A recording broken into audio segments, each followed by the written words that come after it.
숲으로 가는 길입니다. 안녕하세요. 반갑습니다. 우리는 왜 이렇게 편안함에 익숙해져 있을까요? 그리고 그 편안함이 우리를 정말 행복하게 만들고 있을까요? 오늘날 우리의 삶은 어느 때보다도 쾌적합니다. 실내는 늘 적당한 온도로 조절되어 있고 배고픔을 느끼기도 전에 음식은 손쉽게 배달됩니다. 추위나 더위를 견딜 필요도, 먼 길을 걸어다니며 식량을 구할 필요도 없습니다. 불과 100년 전만 해도 상상하기 어려운 수준의 편리함 속에 우리는 살고 있지요. 그런데 바로 이 지점에서 질문이 생깁니다. 편안함을 얻은 대가로 우리는 무엇을 잃어버린 걸까요? 편안함의 습격의 저자 마이클 이스터는 이 문제를 집요하게 파고든 탐험가이자 저널리스트입니다. 그는 북극 알래스카에서부터 전쟁 지역, 볼리비아 정글까지 직접 발로 뛰며 인간이 본래 겪어야 했던 불편함의 자리를 추적했습니다. 그리고 그 과정에서 놀라운 사실을 확인했죠. 바로 적절한 불편함이야말로 우리의 몸과 마음을 강하게 만들고 더 의미 있는 삶으로 이끄는 원동력이라는 것입니다. 책 속에서 이스터는 진화 심리학, 뇌과학, 그리고 실제 탐험 경험을 통해 이렇게 말합니다. 오늘 우리가 안락함 속에서 잃어버린 것은 단순한 불편이 아니라 성장의 기회이며 살아있음의 실감이다. 저자 자신도 한때 알코올에 의지하며 삶을 무너뜨린 경험이 있습니다.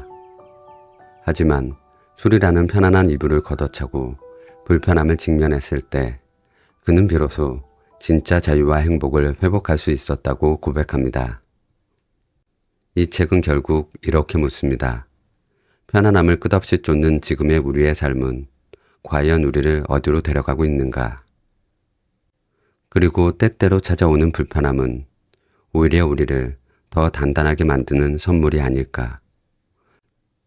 그럼 편안함과 불편함의 경계에 선 이야기, 편안함의 습격 들어가 보겠습니다.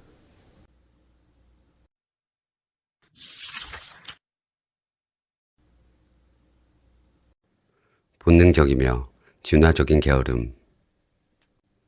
인간은 편안함을 추구하도록 진화해 왔다.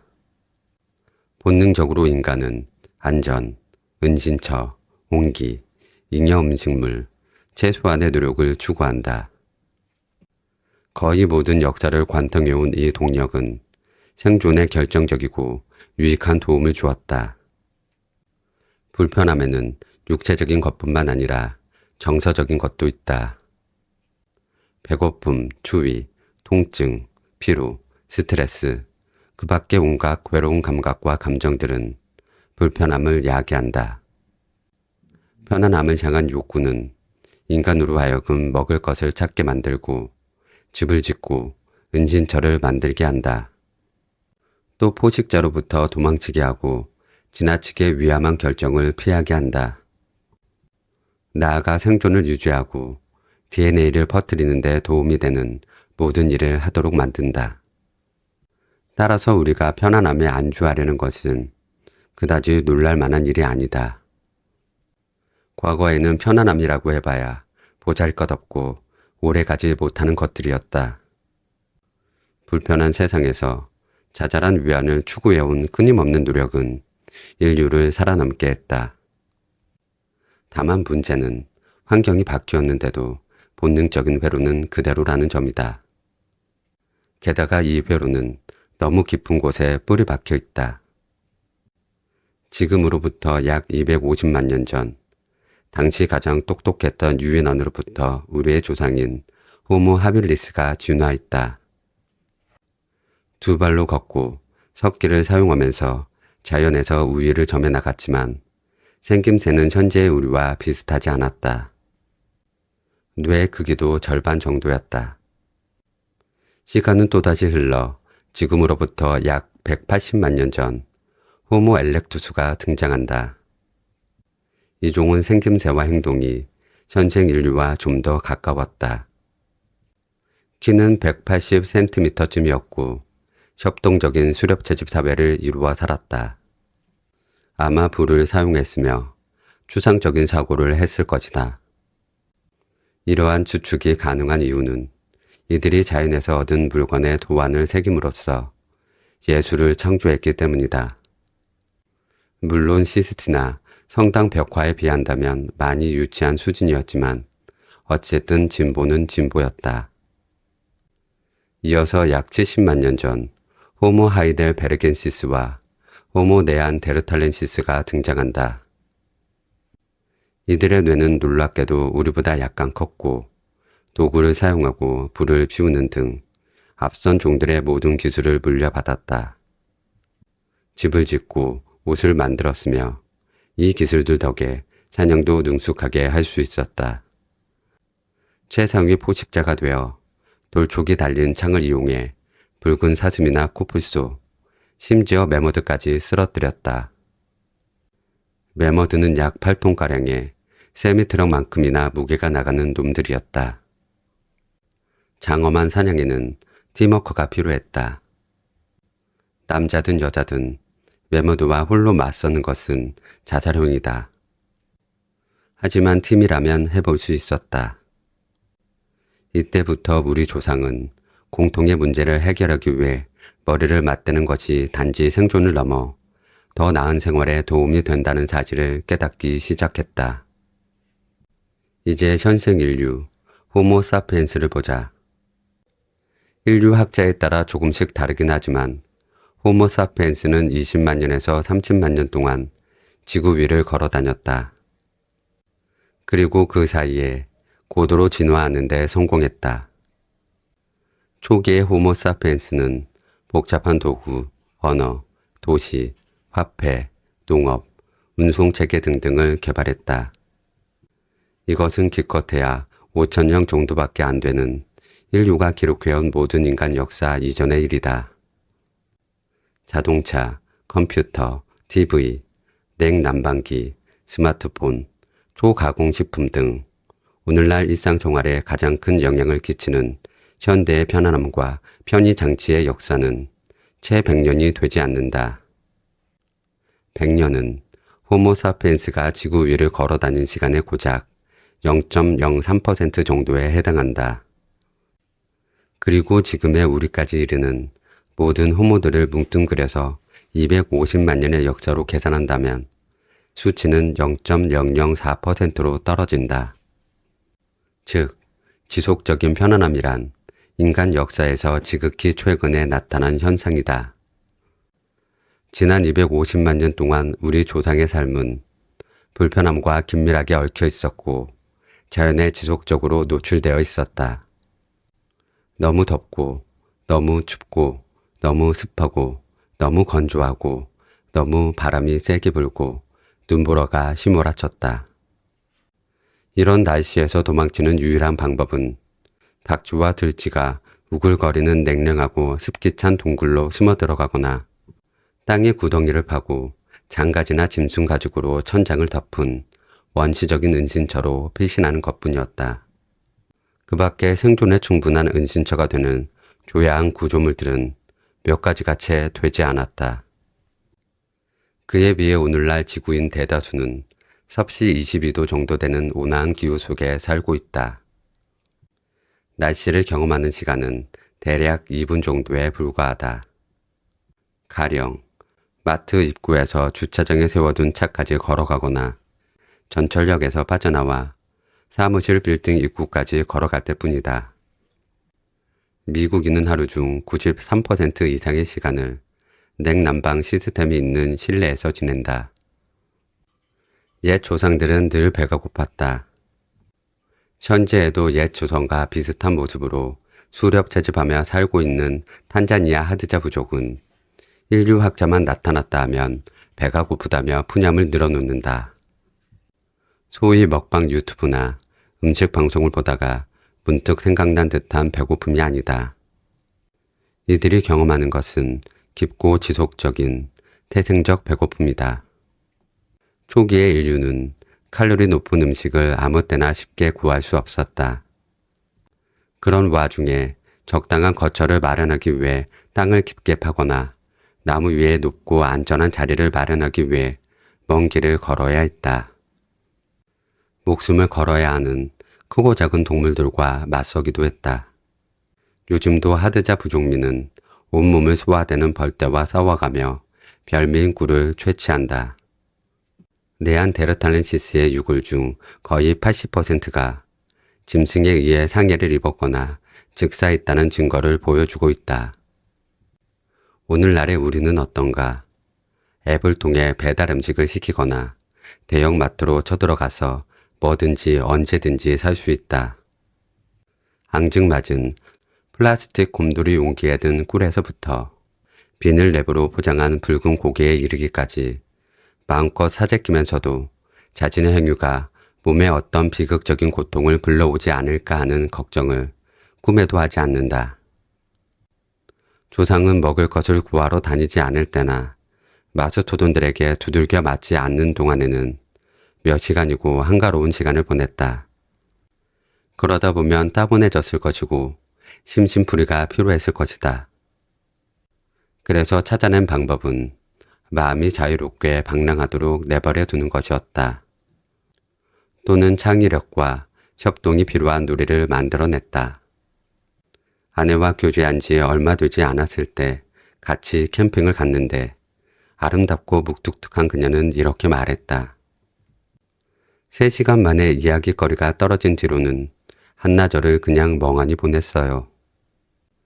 1920년대 라디오가 대중에게 방송되자 처음으로 온종일 생각할 필요가 없어졌다. 권태의 탈출구가 생긴 것이다. 1950년대에는 위대한 텔레비전이 등장했다. 그리고 마침내 운명의 2007년 6월 29일 아이폰이 탄생하자 따분함은 영원하고 안전한 사망 선고를 받게 되었다. 동시에 우리의 상상력과 사회적 유대 또한 따분함과 운명을 함께했다. 조상들은 가만히 앉아 아무것도 하지 않을 때를 제외하면 매우 열심히 일했다. 하드자 부족은 미국인보다 평균 14배 더 많이 움직인다. 이들은 하루에 약 2시간 20분 동안 빠르고 격렬하게 운동하는데 정확하게 말하면 이들이 하고 있는 것은 운동이 아니라 생활이다. 초기에 인간은 물과 식량을 구하기 위해 수십 킬로미터를 걷거나 뛰었다. 인체가 지금처럼 오목한 발바닥, 긴 다리 힘줄, 땀샘 등등을 갖추게 된 것은 먹잇감을 따라잡기 위해 진화한 결과다. 인간들은 동물들이 열사병으로 쓰러질 때까지 거리를 불문하고 추적하며 따라다녔다. 그런 다음 죽이고 고기를 자르고 갔던 길을 되짚어서 오두막까지 운반해 왔다.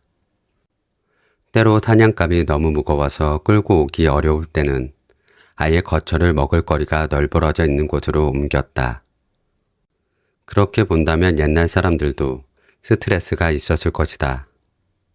아니, 지금보다 더 많았다. 식량을 찾지 못하면 오직 죽은 뿐이었으니까 말이다. 게다가 만약 사자가 먹을 것을 구하겠다고 결심하면 사자와 대면한 인간은 죽을 수밖에 없다. 혹은 도망치다가 상처를 입었을 것이다. 물에서 너무 멀리 떨어지게 되었을 때도 죽었고 사나운 날씨가 닥쳐와도 죽었다. 감염이 되어도 죽었다. 발을 잘못 디뎌 다리가 부러져도 죽었다. 그 밖에도 이렇게 저렇게 해서 죽었다. 현대인도 물론 스트레스를 받는다. 미국 심리학협회에 따르면 요즘 사람들은 그 어느 때보다도 많은 스트레스를 받고 있다. 하지만 수백만 년 동안 인간을 괴롭혀온 것과 같은 모진 스트레스와는 조금 결이 다르다.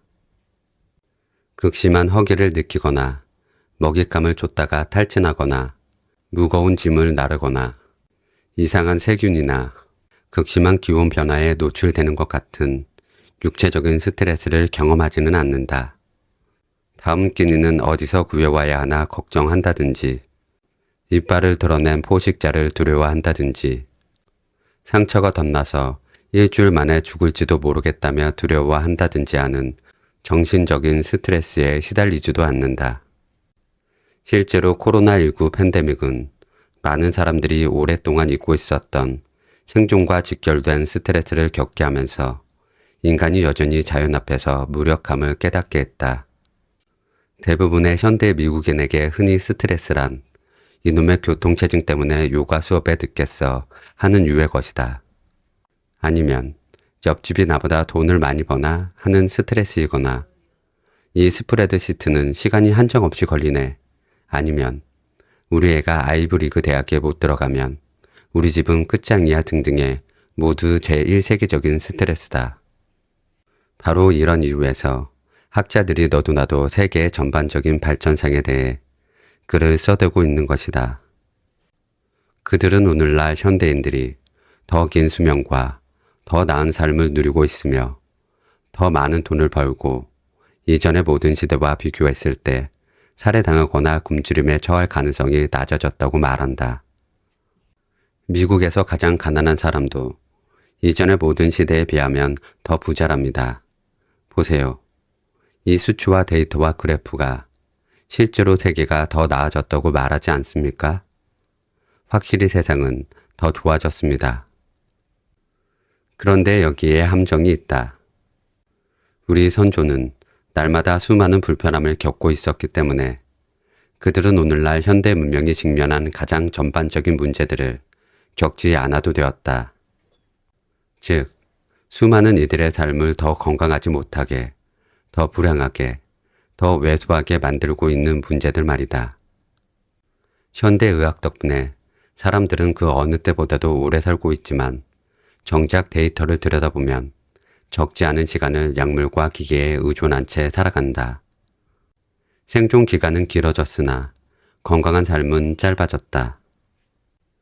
미국인의 32%가 과체중이고 38%가 비만이며 그중 8%는 초고도 비만이다.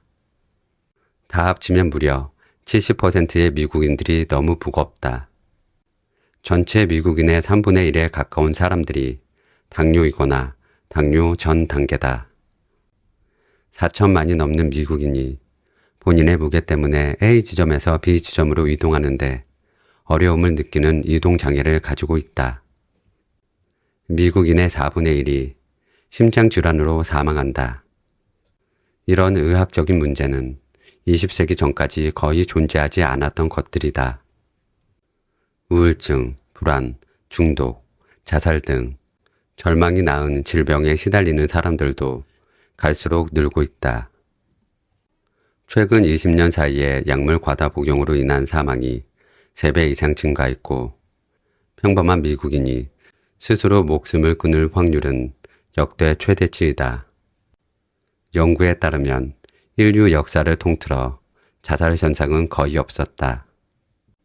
하지만 오늘날 내 주변 지인들의 이야기를 덧붙이면 고등학교 동기 400명 중에서 졸업 이후 지금까지 해마다 적게는 1명에서 많게는 3명에 이르는 친구들이 약물 과다 복용이나 자살로 생을 마감했다. 이런 절망의 질병들은 2016년, 17년, 18년에 걸쳐 미국인의 기대 수명을 감소시켰다. 그렇다. 이제 우리는 먹을 것을 사냥하거나 날마다 고된 이동을 하거나 혹독한 배고픔에 시달리거나 거친 자연에 맞서는 따위에 불편함을 맞닥뜨릴 필요가 없다. 하지만 대신 편안함에 따르는 부작용을 맞이하게 되었다. 장기간에 걸친 육체적, 정신적 건강 문제들 말이다. 육체적 고난은 거의 사라졌다. 사람은 먹을 것을 위해 고되게 몸을 놀리지 않아도 된다. 게다가 고통에 무감각해질 수 있는 수단이 도처에 널려 있다. 맛있는 음식, 담배, 알코올, 약, 스마트폰, TV. 반면 우리에게 행복감을 주고 살아있음을 느끼게 해주던 것들은 모두 우리에게서 멀어졌다. 유대, 자연 속에서 머무르기, 노력, 인내. 우리는 사실 무언가 잘못되어 가고 있음을 느끼고 있다. 한 설문조사에 따르면 미국인의 단 6%만이 세상이 나아지고 있다고 믿는다. 실제로 일부 학자는 인류 탄생 이후 기원전 1만 3천 년에 이르는 기간에 살았던 모든 인간이 지금의 인간보다 더 행복했을 것이라고 주장한다. 그들은 욕구가 단순한 만큼 충족하기 쉬웠고 따라서 현재에 더 충실할 수 있었다. 물론 편안함과 편리함은 좋은 것이다. 그러나 인간에게 가장 중요한 지표인 행복하고 건강한 삶이라는 측면에서 우리를 늘 진보시키지만은 않았다. 점점 과도하게 편안하고 풍족함이 넘치는 환경에서만 머물렀던 우리의 지난 날들은 아무도 의도하지 않은 결과를 낳았다. 이제 인류는 심오하고 깊이 있는 경험을 할 기회가 극히 제한되었다. 마땅히 겪어야 할 경험들은 더 이상 우리의 삶과 아무 관련이 없어졌다. 이는 의심할 여지 없이 인간을 변화시켰고 그 방향이 늘 최선은 아니었다.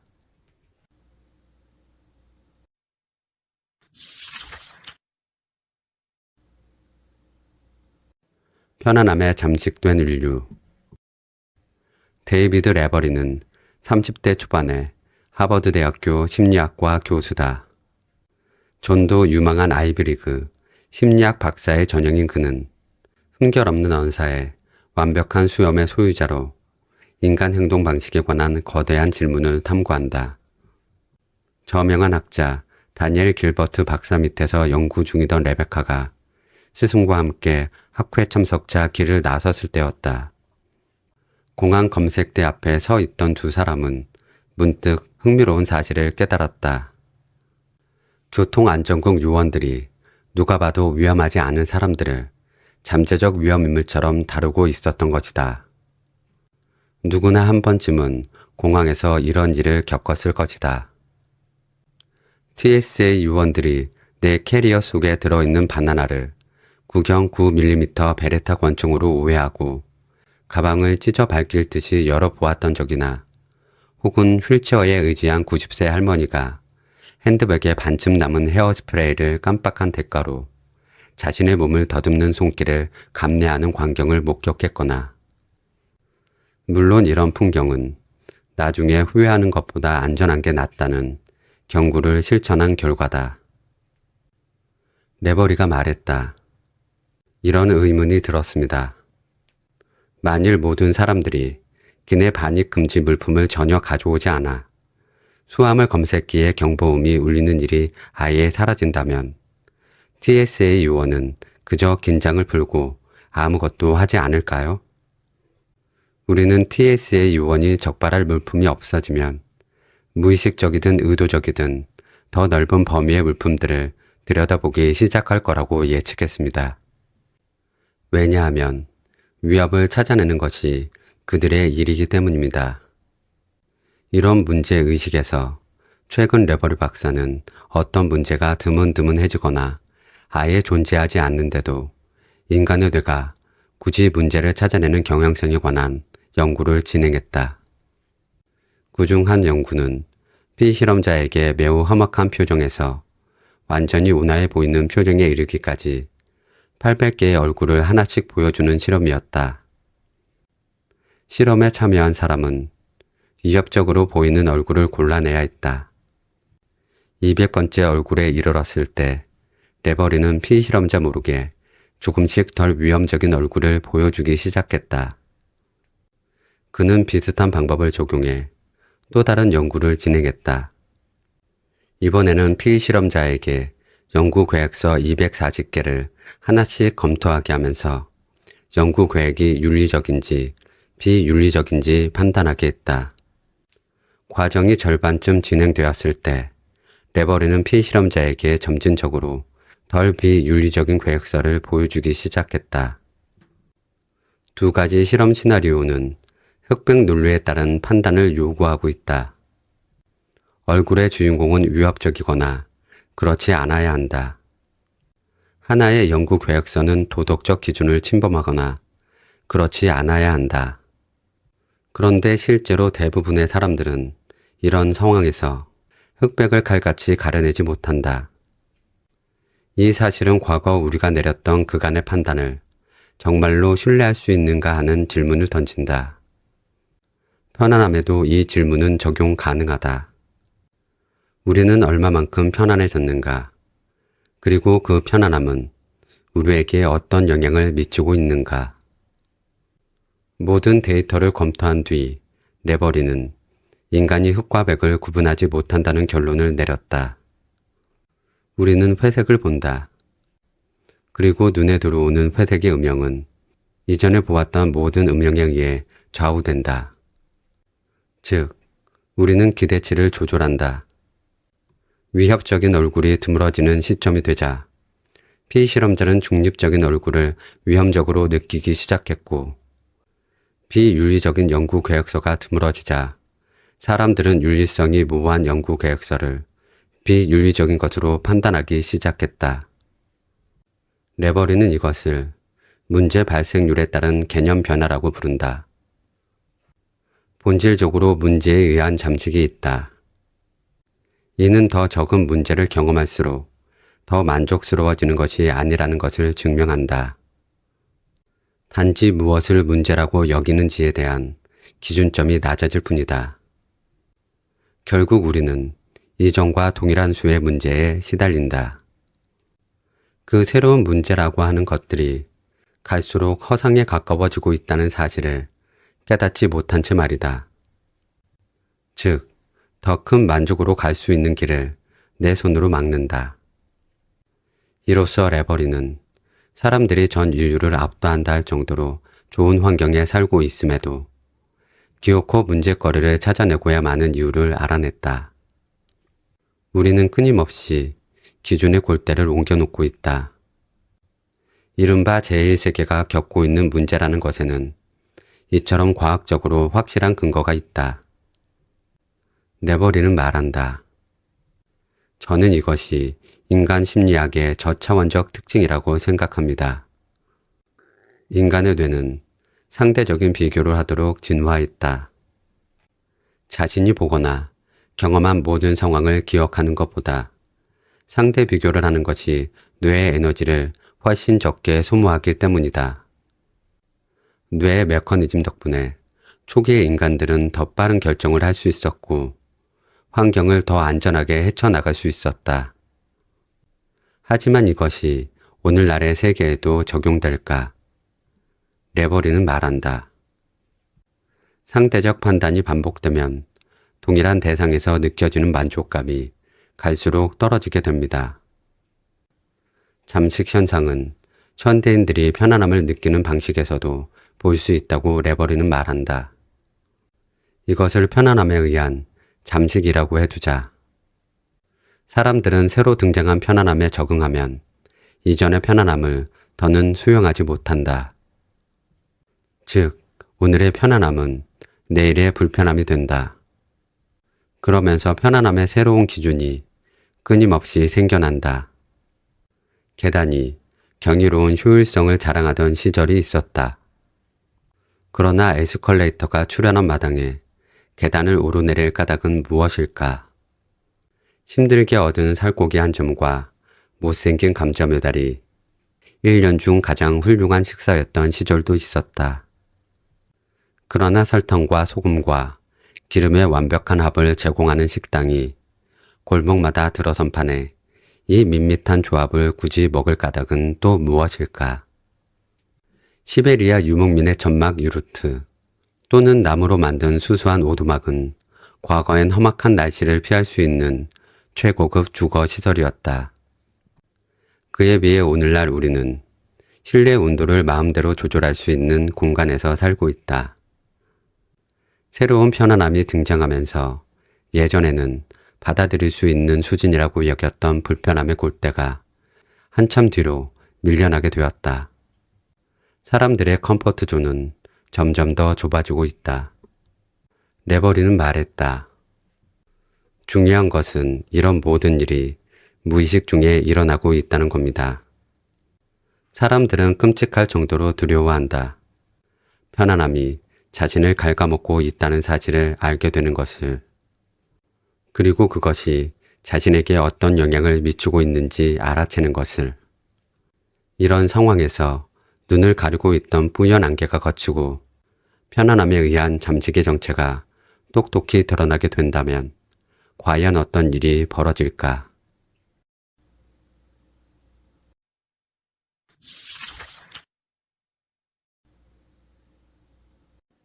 편안함의 세계를 벗어나다. 나는 폭음과 개소리와 과대망상에 빠져 살아온 집안 출신이다. 내가 엄마 뱃속에 있을 때 사라진 아버지는 성 패트릭 주길에 술에 만취한 상태로 엄마가 아닌 여자를 태우고 술집으로 돌진했다고 한다. 삼촌 역시 만취한 상태로 유치장에 갇혔는데 그 안에서 젠장 폭스바겐하며 밤새도록 꽥꽥 소리를 질렀다. 소리를 지른 당사자도 그 밤 유치장 안에 있었던 모든 사람들도 이유를 알지 못했다. 그 와중에 조카 한 놈은 유치장에서 즉석 가족 상봉을 했다. 경찰관이 하필 조카와 삼촌을 한 감방에 쳐넣는 바람에 말이다. 또 다른 삼촌은 지금도 아이다우주 교도소를 수시로 들락거리고 있으며 할아버지는 에이다 카운티 지역을 통틀어 가장 매력적이고 잘생긴 거짓말쟁이이자 유명한 사기꾼이며 지독한 술주정뱅이로 명성을 떨친 바 있다. 나는 이런 남성 집단 출신인 것이다. 한 번은 술이 떡이 돼서 접이식 스쿠터로 지상 최고 속도를 깨는 시도를 하던 중 체포당했다. 나는 일종의 직업적 위선자이기도 했다.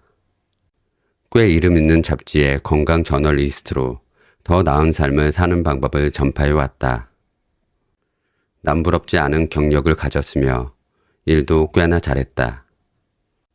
그러나 나는 내가 끼적게 된 지혜에 따라 살지 않았다.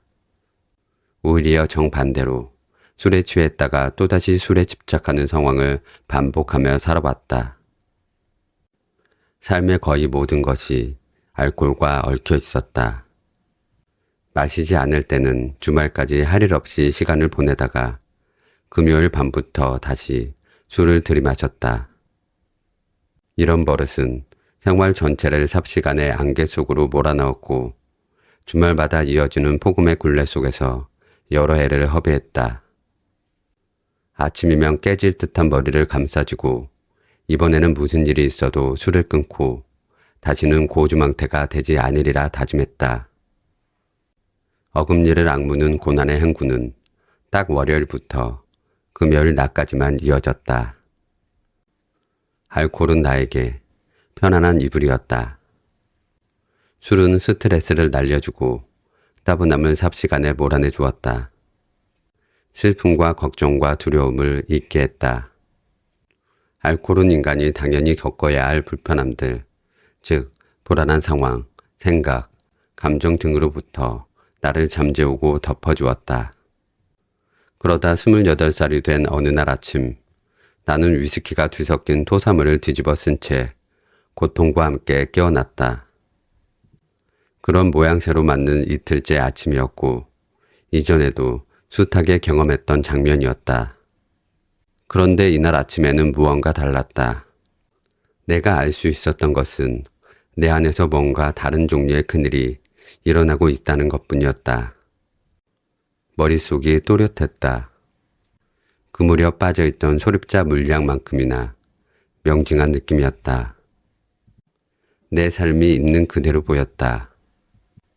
스스로 혀를 깨물 만큼 멍청한 주정뱅이에다 직업 사기꾼이 되어버린 상황이 이미 개판인 주변의 모든 것들이 매주 점점 더 엉망진창이 되어가고 있는 현실이 뚜렷이 보였다. 조만간 이런 생활들이 들통나 일자리를 잃게 될 것이라는 생각이 들었다. 그 다음에 잃게 될 것은 인간관계였다. 나와 함께 술을 마시면 처음엔 재미있다가도 5차 정도가 지나면 전혀 그렇지 않았기 때문이다. 이어서 내가 가지고 있는 모든 재산을 잃게 될 것이다. 차, 집, 돈, 기타 등등. 그리고 마침내 목숨을 잃게 될 것이다. 35세에 죽을지 55세나 75세에 죽을지는 모른다. 다만 알코올 중독이 나를 일찍 죽게 만들이라는 건 명백했다. 여기 있는 맥주들 전부 후딱에 치우고 오픈카나 몰자란 식의 인간이 장수 모델일 수는 없다. 알코올이 주는 위로는 내가 살고자 했던 삶을 망각하게 만드는 것을 넘어 나를 죽이고 있었다. 선택지는 두 가지였다. 옵션 1. 아무것도 하지 않는다. 그냥 이대로 산다. 안일함과 무감각한 생활 방식은 결국 비극적인 결말을 초래하겠지만 대신 계속 술독에 빠져 지낼 수 있다. 옵션 2. 불편해진다. 안락했던 액체, 이불을 걷어차 버린다. 단 두 번째 옵션이 나를 어디로 데려갈지, 내가 해낼 수 있을지 전혀 알 수 없어 더럭 겁이 났다. 토사물에 덮여 깨어나는 일이 흥미로웠던 점은 나를 이렇게 만든 것과 정반대되는 일을 하겠다는 결심을 더 쉽게 만들어졌다는 점이다. 누구도 금요일 저녁에 술을 끊겠다고 결심하지 않는다. 나의 결심은 일요일 아침 전부 무너져 내린 것 같은 순간에 이루어졌다. 나는 이 바보 같던 삶에 백기를 들었다. 그러자 불편함이 곧바로 시작됐다.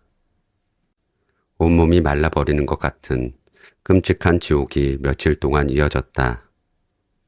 두통, 메스꺼움, 탈진, 우환, 땀, 그리고 몸속 여기저기 느껴지는 다양한 고통들. 줄담배를 피우면서 술을 마시는 습관이 있었던 나는 어느 순간 발암물질 칵테일 같은 것을 토해내기 시작했다. 몸의 고통들은 시간이 흐르며 마침내 의식 아래로 사라졌다. 하지만 금주에서 오는 더 큰 시련이 시작되었다. 알코올에 절여있던 뇌가 재부팅되면서 걷잡을 수 없는 충동이 일어났다. 마치 단단한 고무공이 대포에서 발사되어 콘크리트 방안을 사방으로 튕겨다니는 것 같았다. 고도로 광적인 정신 상태에서 살아있다는 기쁨에 들떠있다가 이내 우울증에 빠져서 끝없는 두려움에 사로잡히는 극과 극을 오가는 상태가 반복되었다. 어떻게 술을 안 마시지? 주말마다 뭘 하지? 누군가 나에게 술을 권하면 뭐라고 해야 하지? 동창회나 결혼식에서 친구들을 만나면 당연히 마셔야 할 것 같은데. 사실 답은 이미 정해져 있었다. 난 이제 술 안 마셔. 술만 빼곤 뭐든지 오케이야. 고맙지만 사양할게. 또는 우리 술 마시는 대신 산책이나 하면서 얘기 나눌래? 그때는 막 걸음마를 뗀 아이에게 Y에 대한 X값을 구하라고 하는 것만큼이나 심오하고 어려운 문제였다. 정신질환 시설에 수용된 사람들 중 절반이 물질 남용 장애에 시달린다는 것은 전혀 놀라운 사실이 아니다. 나는 인생을 다시 배우고 있었다. 어떻게 하면 새로운 인생을 살 수 있는지 스스로에게 물었다. 여러 세대에 걸쳐 위스키 지옥에 빠져 살던 가족 염색체가 부활절이라도 만난 듯 되살아나서 새로운 길에 저항했다. 이런 유형의 유전자 코드가 속삭이는 믿음은 이런 것이다. 결국 나는 지독한 변화 속에서 하루하루 깊숙이 다가오는 모든 생경한 불편함들을 받아들였고 곧 새로운 세상이 열렸다. 살아있다는 것의 아름다움을 자각하게 되었고 세상 속에서 내가 해야 할 일을 더 잘 이해하게 되었다. 예를 들어 금주를 하기 전에는 내가 우주의 완벽한 중심인 것 같았다. 그런데 술을 끊고 나니 광대한 세계 안에서 나는 그리 중요한 존재가 아니라는 깨달음이 찾아왔다. 처음에는 허탈했다. 하지만 이내 받아들였다. 나는 나약한 사람이며 내가 아는 것이 전부가 아니며 오히려 내가 아는 것은 매우 적고 나는 타인의 도움을 받을 수 있다. 인정하고 나니 마음이 가라앉으면서 주변이 보이기 시작했다. 사랑하는 사람들과 새롭게 더 깊이 연결되었다. 침묵을 발견했고 고요를 경험했고 나 자신에 대해 괜찮다고 느꼈다. 내 안에만 빠져있지 않기 위해 반려견을 입양해 매일 아침 가까운 강가로 산책을 나갔다. 새벽 5시에 안개 낀 고요한 강가에서 오랫동안 잊고 있었던 평화와 자신감을 느꼈다. 그리고 바쁜 업무, 교통체증, 마감일, 복잡한 청구서 같은 일상의 문제도 더 여유로운 마음으로 마주할 수 있게 되었다. 물론 못 알아볼 정도의 완전한 새 사람이 된 것은 아니다. 하지만 좀 더 깨어있는 상태에서 주변의 모든 것을 편안하게 느끼고 있었다. 그리고 점점 더 그런 상태에 젖어 들어갔다. 이 모든 과정은 그 무엇도 파괴하지 않으면서 서서히 진행되었다. 나는 그저 나의 일상생활을 가만히 바라보기만 하면 되었다. 과정 없이 말해 매 순간이 편안했다. 지금까지의 생활은 어땠나? 아침이면 에어컨이 빵빵하게 나오는 집안의 푹신한 침대에서 몸을 일으킨다. 럭셔리 세단과 똑같은 편의 장치를 갖춘 고사양의 픽업 트럭을 타고 출근한다. 어떤 따분함이든 스마트폰으로 즉각 날려버린다. 인체 공학적으로 설계된 의자에 앉아 온종일 스크린을 들여다보며 육체가 아니라 머리로 일한다. 일을 마치고 집으로 돌아오면 나의 저녁거리가 되어줄 정체를 알 수 없는 고칼로리 음식을 바라보며 흐뭇한 미소를 만면에 띈다. 그런 다음 푹신한 소파에 몸을 맡기고 우주 어딘가에서 송출된 TV 프로그램을 보면서 배를 채운다. 불편함이 느껴질 일은 거의 없다. 당시 가장 육체적으로 불편한 일이라고 하면 운동 정도였는데 이마저도 냉방 시스템이 돌아가는 건물 안에서 나의 허접한 세계관을 뒤흔드는 것이 아니라 점점 강화해주는 케이블 방송을 보면서 행해졌다. 모든 조건이 편안하지 않은 상황이라면 아예 야외로 나가 뛸 생각을 하지 않는다. 너무 덥지도 너무 춥지도 너무 습하지도 않다면 말이다. 만약 이런 편안함들을 송두리째 포기하고 나면 나는 어떻게 될까? 오늘의 낭독은 여기까지입니다. 편안함은 분명 달콤하지만 때로는 우리를 갉아먹기도 합니다. 작은 불편함을 받아들이는 순간 우리는 다시 살아있음을 느끼게 됩니다. 오늘의 이야기가 숲길 여러분께도 잠시 멈춰 생각할 시간을 드렸길 바랍니다. 함께 해주셔서 감사합니다.